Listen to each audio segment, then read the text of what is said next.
রাইয়ের স্বাদের অনুষ্ঠানের সুযোগটাকে কাজে লাগিয়ে এবার চিরকালের জন্য রাইকে ঘুম পাড়িয়ে দেওয়ার পরিকল্পনা করলো নীলু। হ্যাঁ বন্ধুরা, ভিডিওতে লাইক দিয়ে দেখতে থাকুন। যে মুহূর্তে কিনা রাইয়ের বৌমনি রাইয়ের মায়ের কাছে এসে বলতে থাকে যে আচ্ছা মা, আপনি কি পরিকল্পনা করলেন বলুন তো রাইয়ের স্বাদটাকে নিয়ে, কারণ মেয়েটার প্রথমবারের মতন মা হতে চলেছে আর ওর স্বাদের অনুষ্ঠান বড় সড়ো করে হবে না, সেটা কি করে হয় বলুন তো? আপনি এই বিষয়ে অনির্বাণের সাথে কিছু কথা বলেছেন? ঠিক সেই মুহূর্তেই রাইয়ের মা বলতে থাকে যে না, এই বিষয়ে এত ঝক্কি ঝামেলার মধ্যে তো অনির্বাণের সাথে কথাই বলা হয়নি, আমার মাথা থেকেই বেরিয়ে গিয়েছে। মিষ্টি, তুমি বরঞ্চ অনির্বাণকে ফোন করে জিজ্ঞেস করে নাও না যে ওর এই বিষয়ে কোনো রকম কোনো প্ল্যান আছে কিনা, নয়তো বা আমরা আমাদের মতো করে ঘটা করে ওর স্বাদের অনুষ্ঠানটা করে ফেলবো। ঠিক সেই মুহূর্তে নীরু বলতে থাকে যে এই সুযোগটাকে যে কোনো মূল্যেই হোক না কেন আমাকে কাজে লাগাতে হবে।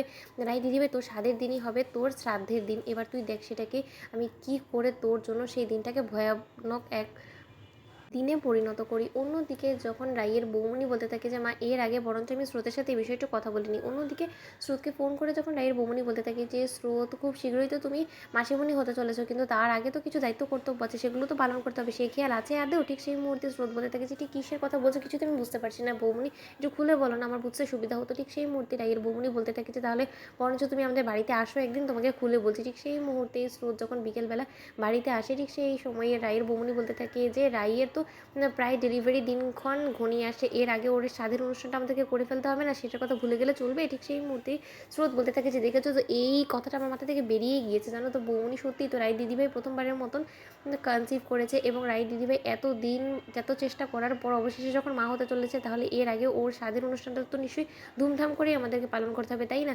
ঠিক সেই মুহূর্তে নীলু মাঝখান দিয়ে ব্যাঘাত ঘটিয়ে বলতে থাকে যে আচ্ছা, তোরা যে এত ঘটা করে রাই দিদিভাই স্বাধীন অনুষ্ঠানটা পালন করার কথা ভাবছিস, তাহলে রাই দিদিভাই যদি সেদিনই কোনো রকম কোনো কিছু ক্ষতি হয়ে যায় তাহলে কি হবে বলতো? ঠিক সেই মুহূর্তে রাইয়ের মা চমকে ওঠে এবং বলতে থাকে যে আবারও তোর ওই অলক্ষণী কথা তোর মুখে কেন আসছে বলতো নীলু? তুই কি চাসটা কি, যাতে মেয়েটার জীবনে কোনোদিনও সুখ না আসে, এটাই তুই চাস? তাহলে এরকম অলক্ষণী কথা প্রথমে কেন বলছিস বলতো?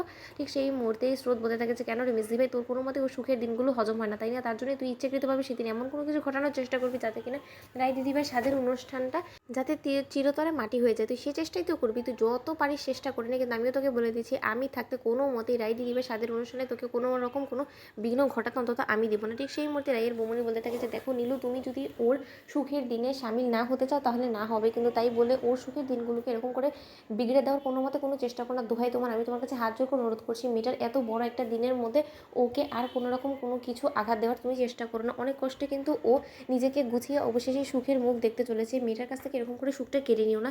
দোহাই তোমার, তুমি এতটুকু কথাটা অন্তত আমার রেখো।